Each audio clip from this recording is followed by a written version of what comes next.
안녕하세요. 역사 돋보기입니다. 전 세계적으로 유구한 역사와 문화적 가치를 지닌 역사 유적지들이 많습니다. 앞으로 종종 역사 돋보기 선정, 죽기 전에 반드시 가봐야 하는 유적지 탑 100들을 하나씩 소개해드리고자 합니다. 첫 번째 편은 그리스의 파르테논 신전입니다. 본론에 앞서 탑 100 리스트는 제가 주관적으로 선정했다는 점 이해 부탁드리겠습니다. 파르테논 신전은 다들 아시다시피 고대 그리스 때 만들어진 그리스 신전입니다. 고대 그리스라 함은 하나의 통합 국가가 아니라 지금의 그리스 영토가 여러 개의 도시 국가들로 쪼개져 있었습니다. 아테네, 스파르타, 테베 등등 이렇게 말이죠. 이중 파르테논 신전은 도시국가 아테네에서 만들어졌죠. 서양뿐 아니라 전 세계 어느 지역이든 고대 사회의 작은 도시국가 내지 부족 국가들은 저마다 모시는 신들이 있습니다. 토템을 갖기도 하고 다신교 종교를 갖기도 하죠. 이중 고대 그리스는 다신교 종교를 기반으로 각 도시 국가들별로 각자의 정체성에 맞는 신들을 모셨습니다. 이중 아테네는 이름에서 알 수 있듯이 전쟁과 지혜의 여신 아테나를 모시던 도시국가였습니다. 모든 도시국가들, 이른바 폴리스들은 도시 구조가 대동소이했습니다. 우선 사람들이 사는 마을이 있고 그 도시국가에서 가장 높은 언덕에 그 도시국가에서 모시는 신을 위한 신전을 세워둡니다. 그 신적이 있는 언덕을 아크로폴리스라고 하며 보통은 아크로폴리스 밑에 아고라라고 부르는 광장을 두어 정치 활동을 하든지 시장이 형성되든지 이런 사회적 기능을 담당하게 했습니다. 아크로폴리스 언덕은 가장 높은 존재를 모시기 때문에 가장 높은 곳에 신전을 세워두는 것이고, 그래서 여기에 올라가면은 그 도시국가의 모습을 한눈에 굽어볼 수 있습니다. 그만큼 여기 올라가는 게 쉽지만은 않습니다. 제가 직접 가봤는데 TV에서 보기론 신전만 보여주고 올라가는 과정은 거의 생략하다시피 해서 별거 아니겠거니 했는데 막상 가보니까 헥헥거리며 올라갔던 기억이 있네요. 대신 그만큼 경치는 보장이 된다는 거. 다시 아크로폴리스 신전 이야기로 돌아오자면 고대 그리스의 모든 도시 국가에는 아크로폴리스 언덕 위에 신전이 있었고, 아테네도 도시국가가 만들어지면서 아테나 여신을 위한 신전이 있었습니다. 단 그 신전이 지금의 파르테논 신전은 아니었습니다. 그러던 중 동방의 페르시아 왕조가 기원전 490년과 기원전 480년 두 차례에 걸쳐서 그리스를 쳐들어옵니다. 고대 그리스의 도시국가들은 다 함께 연합하여 그 거대한 제국을 상대로 두 전쟁에서 모두 승리하여 페르시아의 침입을 물리쳤습니다. 그러나 그 승리가 결코 거저먹은 승리는 아니었습니다. 수많은 피를 희생했던 전쟁들이었으며 특히 2차 전쟁 때는 아테네인들이 전부 섬으로 피난을 가고 도시가 페르시아인들에게 쑥대밭이 되었던 적도 있었죠.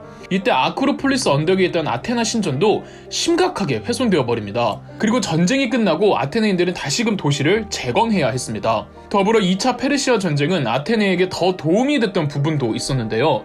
2차 페르시아 전쟁에 대비해서 아테네는 대대적인 해군 건설에 들어섰습니다. 해군력이라는 거는 이 비단 바다 위에서 싸우는 전투력뿐 아니라 항해술, 선박 제조술 등등이 필요하기 때문에 항해 방면에서 엄청난 발전을 하게 됩니다. 원래 아테네인들은 바다에 인접해 있어서 해상 무역으로 돈을 벌었는데 2차 페르시아 전쟁 이후 아테네 해상 무역은 이루 말할 수 없을 정도로 대규모로 확대됩니다. 아테네의 영토는 육지가 아니라 바다까지 포함해야 할 정도였죠. 그냥 시장이 커진 수준이 아니라 당시 아테네 무역상들은 어느 정도 군사력까지 보유했기 때문에 외국의 섬들로 가서 작은 도시 국가들을 하나둘 점령해가며 무역을 강요했죠. 여기에 페르시아 전쟁 승전 이후 전쟁을 이끌었던 아테네의 위상이 이전과는 남달랐고, 그리스의 다른 도시 국가들은 아테네에게 붙으면서 일종의 동맹을 형성합니다. 아테네에게 붙으면 콩고물이라도 떨어지길 기대했던 거고, 아테네도 이 동맹을 바탕으로 무역의 규모를 더 확대할 수 있으니까요.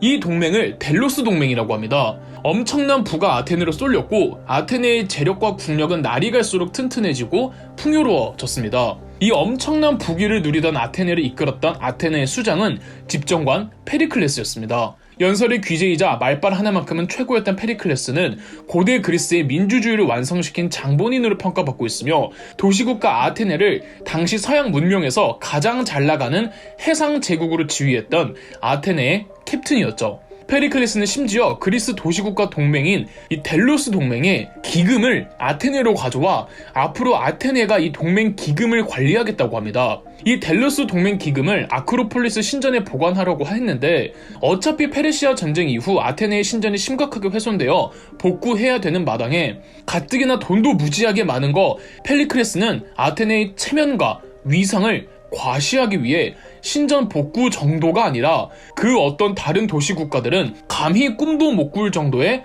거대한 신전을 새로 만들기로 하니 이게 바로 파르테논 신전입니다. 그러니까 파르테논 신전은 아테네의 최전성기와 리즈 시절을 증명해주는 아테네인들의 최대 스케일의 플렉스였던 겁니다. 그렇다면 파르테논 신전이 다른 그리스의 신전들과 뭐가 어떻게 차별되길래 그렇게 고평가를 받느냐 하나씩 뜯어보겠습니다. 일단 건설 자체가 큼지막한 신전을 만들겠다고 각 잡고 시작을 했기에 크기부터가 다르죠. 파르테논 신전은 2개의 신전을 합쳐놓았습니다. 그래서 신전 내부로 들어가려면 입구 2개를 지나쳐야 합니다. 기둥들이 한 줄로 배열된 게 아니라 이중 구조인 거죠. 그러고 다른 모든 신전들은 신전 정면의 기둥 개수가 6개입니다. 근데 파르테논 신전은 8개입니다. 아울러 고대 그리스 신전은 기둥 모양을 두고 양식을 구분했는데 보통은 도리아식 아니면 이오니아식이었습니다. 파르테논의 경우 앞의 기둥은 도리아식으로 뒷줄 기둥은 이오니아식으로 두 양식을 모두 혼합한 최초의 사례였습니다. 파르테논 신전의 백미는 시각적 교정기법이라고 할 수 있겠죠. 우리나라 말로는 배흘림 기둥 양식이라는 이른바 엔타시스라는 기법이 기둥에 사용되었습니다. 이는 멀리서 봤을 때 올곧고 안정적이고 우람한 모습을 유지하기 위함으로 만약 엔타시스 기법이 사용되지 않고 일직선의 기둥이 사용됐었다면 멀리서 봤을 때 파르테논 신전은 왜소하고 휘청거리는 신전으로 보였을 겁니다. 비단 기둥 외에도 파르테논 신전 대부분이 곡선으로 약간씩 휘어져 있습니다. 이런 시각적 교정 기법으로 오히려 파르테논 신전이 멀리서 봤을 때 아테네의 영광을 대표하는 신전으로 우뚝 서 보일 수 있었던 거죠. 외관상 위험 있는 분위기를 풍기게 함과 동시에 자연 재해로부터 버틸 수 있는 횡력의 기능도 하고 있고요. 대단히 흥미로운 거는 이 기둥 간격에도 있습니다. 기둥 간격이 다 같아 보이지만 양끝 기둥 간격은 조금 다릅니다.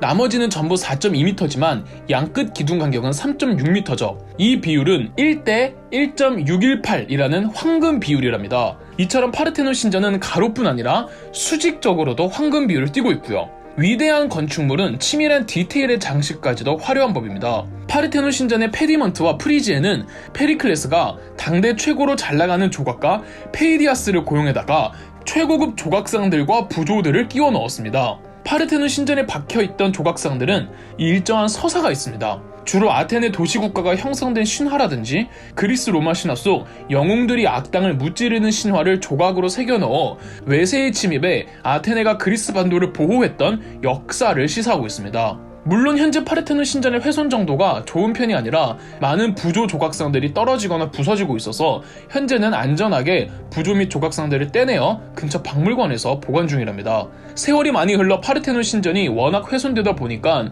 파르테논 신전을 야외 신전으로 생각하시는 분들이 있는데 파르테논 신전은 실내 신전이었고 안쪽 깊숙한 곳에는 아테나 여신상이 복원되어 있었습니다. 그리고 세월이 많이 흘러 도색이 모두 벗겨졌을 뿐 처음 파르테논 신전이 있었을 때는 지금처럼 돌색감만 있는 게 아니라 각양각색의 화려한 색깔들로 채색되어 있었답니다. 그리고 페리클레스는 파르테논 신전을 신축할 때 옆에 새로운 신전을 새로 만들기도 했는데 바로 여신상 기둥으로 유명한 에레크테이온 신전입니다. 이렇듯 파르테논 신전은 고전기에 아테네인들의 강한 민족적 자부심이 뭉쳐서 만들어진 신전이라고 할 수 있습니다. 아쉬운 것이 있다면 오늘날의 파르테논 신전은 처음 만들어졌을 때의 모습은 아니라는 거겠죠. 즉 처음 만들어졌을 땐 채색도 화려하고 조각상들도 여기저기 멋있게 조각되어 있고 구조 자체도 제대로 모습을 갖춘 지금보다 훨씬 더 아름답고 웅장한 신전이었죠. 그러나 지금 그 자체만 봐도 충분히 미학적이고 건축학적인 가치를 자랑하고 있으며 이 유적지 자체가 시사하는 고대 그리스 및 아테네 민주주의의 역사적 가치도 크답니다. 코로나 끝나면 그리스 아테네로 가셔서 파르테논 신전 적극 추천합니다. 그럼 역사 돋보기였습니다. 영상 재미있으셨다면 구독과 좋아요, 알림 설정까지 해주시면 감사드리겠습니다.